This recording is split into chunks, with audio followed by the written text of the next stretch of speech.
Leader of the third party.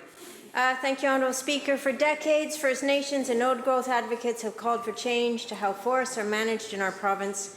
And for the last several years, those calls have been echoed by 3 MLAs in this House, my colleague from Saanich North in the Islands and me, and the MLA for Prince George Mackenzie.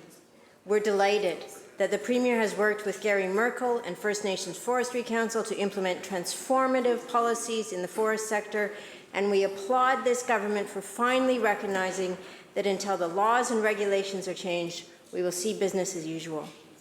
Protecting biodiversity and forestry is one part of the equation in addressing the climate crisis. The second part is to stop emitting and to stop organizing our economy around industries that are harming the planet and us.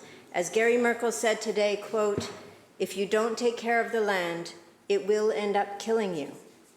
The Premier stated in an interview last fall, "We cannot continue to expand fossil fuel infrastructure and hit our climate goals." I agree. My question through you, Honourable Speaker, is to the Premier, and I urge him not to use CleanBC as a shield. A climate plan is meant to get us to lower emissions, not defend the growth of the fossil fuel industry.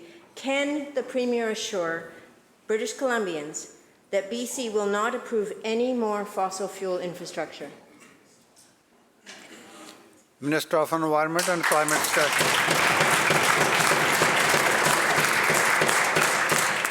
Thank you very much, Honourable Speaker, and thank you to the member for her question and her sincere concern about climate change. I will say, however, that when our government developed CleanBC with the members of the third party, and when we presented CleanBC to British Columbians as a comprehensive plan and roadmap to reduce emissions in communities, in homes, in industry, in transportation, we didn't develop that to be a shield. We developed it to be a solution to the climate crisis that we all face.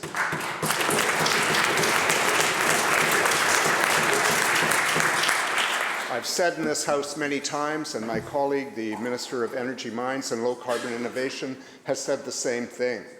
We have a plan in the roadmap.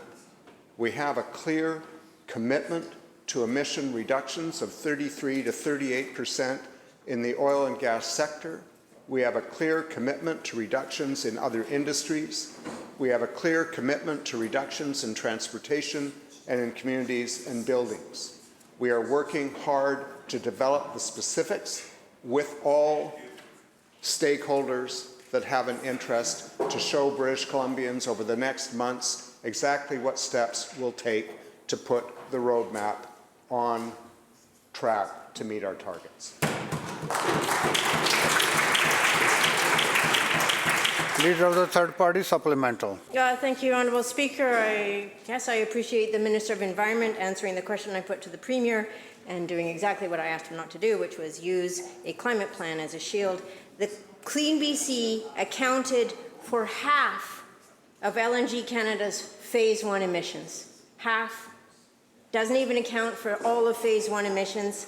The BC government has long insisted that emissions from LNG somehow will fit into BC's climate targets, but the Premier, the Minister of Environment, and members of Cabinet know, they know that Phase 2 of LNG Canada does not fit into CleanBC, let alone the other 4 LNG projects that are currently being proposed in this province. This government uses CleanBC as a way to insulate themselves, and it must come to an end because decisions need to be made that shape the future of this province and this planet that we all live on. Having airbags in my car, Honourable Speaker, does not make it safe for me to drive off a cliff. Having a climate plan does not absorb a massive increase in greenhouse gas emissions. It doesn't work that way. We need a paradigm shift in our energy sector if we have any chance of meeting our targets. My question through you is to the Premier. When can we expect the Premier to make a clear commitment to British Columbians that there will be no new fossil fuel infrastructure projects in this province? Minister of Energy and Mines.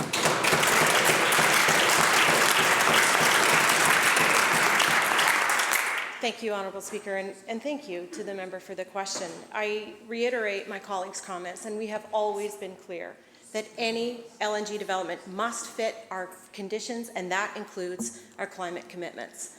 But beyond that, Mr. Speaker, and the future ahead of us, the plans that we have, the policies we have, is the action that we're already taking. And so let's not forget the broken system of fossil fuel subsidies that the old government refused to take a look at or take any action on. We've tackled that royalty system head on with the first comprehensive review in nearly 30 years, ensuring that it fits with our climate goals and that it provides a fair return to British Columbians. And so as a result, we eliminated the largest fossil fuel subsidy in British Columbia.